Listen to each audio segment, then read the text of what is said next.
Chapter 13. The Aplodita Leporiana. Devil or Shotol of the Nesqually Indians. General dimensions. Nose to ear, 2 inches, 7 lines. Nose to eyes, 1 inch, 5 lines. Tail to end of vertebra, 9 lines. Tail to end of hair, 1 inch, 2 lines. Ear, height, 5-inch lines. Nose to root of tail, 14-inch, 6 lines. I'm first met with this rare and curious little rodent on the back of the Chilliwack River. My canvas house is pitched in a snug spot overshadowed by a clump of cottonwood trees, growing close to a stream that, like liquid crystal, rippled past in countless channels, finding its way betwixt massive boulders of trapped and green stone, rounded and polished until they look like giant marbles. Towering up behind me are the Cascade Mountains, with snow-clad summits dim in the haze of distance. Their craggy slopes split into chasms and ravines, so deep, dark, and loathsome that no man's footfall has ever disturbed their solitudes, so densely wooded up to the very snow-lined pine that a bare rock has hardly a chance to peep out and break the somber monotony of the dark green foliage. Before me, stretching away for about 3 miles, is an open grassy prairie, one side of which is bounded by the Chilliwack River, the other by the Fraser. At the junction of the two streams, at an angle of the prairie, stands an Indian village. The rude plank sheds and rush lodges, the white smoke curling gracefully up through the still atmosphere. There are many lodge fires, the dusky forms of the savages as they loll or stroll in the fitful night, give life and character to a scene indescribably lovely. The Indian summer is drawing to a close. The maple, the cottonwood, and the hawthorn fringing up the winding waterways, like silver cords intersecting the prairies, have assumed their autumn tints, and clad in browns and yellows, stand out in the brilliant contrast to the green of the pine forest.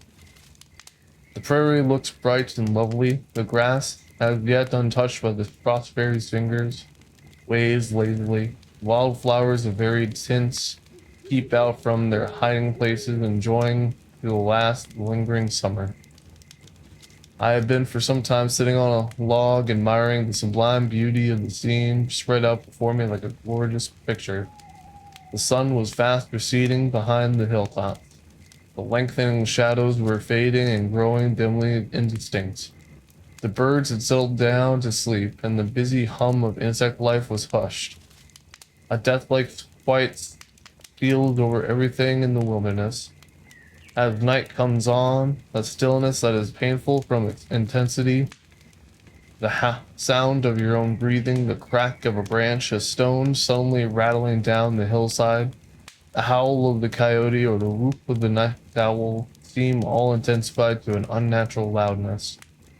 I know of nothing more appalling to the lonely wanderer camping by himself than this jungle silence that reigns through the weary hours of night. This silence was suddenly broken, as was my reverie, by a sharp, ringing whistle. It was so piercing and clear that I could not believe it was produced by an animal. Hardly had it died away when another whistler took it, then a third, and so on, until at least a dozen had joined in the chorus. I stole carefully in the direction from which the sound came, but as I neared the spot, this whistle ceased, and it was now far too dark to descry any object on the ground. So, in doubt, and sorely puzzled to account for such an unusual sound, and with a firm determination to unravel the mystery in the morning, I returned to my camp. Could it be Indians? No. Impossible. There are far too many whistlers, and the tone of each whistle was precisely alike. I was equally sure it was not the cry of the rock whistler that I found I knew too well. What could it be?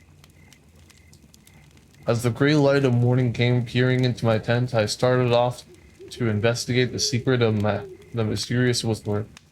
But all I could discover after a long and diligent search was that there was numerous runs and burrows excavated in the sandy banks of the river. But by what sort of animal I could not for the life of me guess. Setting a steel trap at the entrance to one of the holes, I strolled down to the Indian village, thinking I could possibly be able to find out from the Indians what it was that made such shrill sounds. Partly by signs, by using as much of their language as I knew, I endeavored to make the old chief comprehend my queries. After attentively watching my absurd attempt to produce a ringing whistle by placing my fingers in my mouth and blowing through them into my face was like an apoplectic coachman, a smile of intelligence lit up the swarthy visage. Then I violently dug imaginary holes and explained that the sounds came from came about twilight. He nodded his head, dived into his tent, and disappeared in the smoke, to shortly emerge again with a rug or robe made from the skins of an animal that were quite new to me. It was beautiful, soft, glossy, and brown. The skins were about the size of a large rat's, and about 20 in number. Here and then was the dawn of discovery. He called the animal Ukala, and made me understand that it lived on roots and vegetable matter, and burrowed holes in the ground. As the daylight faded, I again took my seat, and as before, when everything was silent, the woods echoed with Ukala's cry. I longed for morning and hardly waited for the light, but hastened off to my trap. And joy of joys, I had one sure enough, caught by the neck. Poor Ukala, your friends have heard, and you have given your last whistle. He was dead and cold, trapped, perhaps, while I listened wonderfully, keeping my lonely vigil. A very brief examination revealed the fact that I had caught a magnificent specimen of the Aplodida leporina, of which I had only read.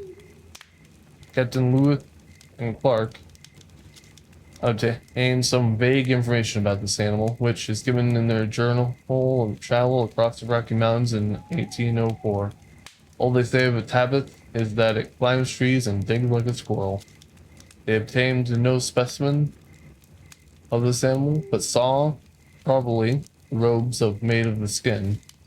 It was subsequently described by Rapin Gay, and by him named Anyo Rufa, and by Harland Acro Rufa. In 1829, Sir John Richardson obtained a specimen, and after careful anatomical examination, this eminent naturalist determined it to be a new genus and renamed it generically and specifically. The generic name, Haplodontia, is found on having its rootless molars or grinding teeth. Apluth, simple, adons, a tooth. It belongs to the subfamily Castrorinae. Dental formula 20055 over 20044 22.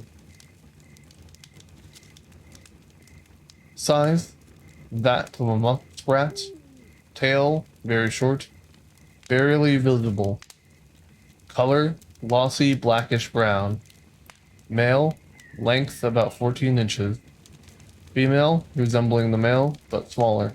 The fur is dense and woolly, with long bristly hairs thickly interspersed. The short fur is bluish gray at the base, the ends of the hairs being tipped with reddish brown. The bristles are black and when smooth give a lustrous appearance to the fur. The eyes are very small and placed about midway between the nose and the ear. The whiskers, stiff and bristly, are much longer than the head and dark gray. The ears are covered on both sides with fine soft hair, rounded and very short, and not unlike the human ear.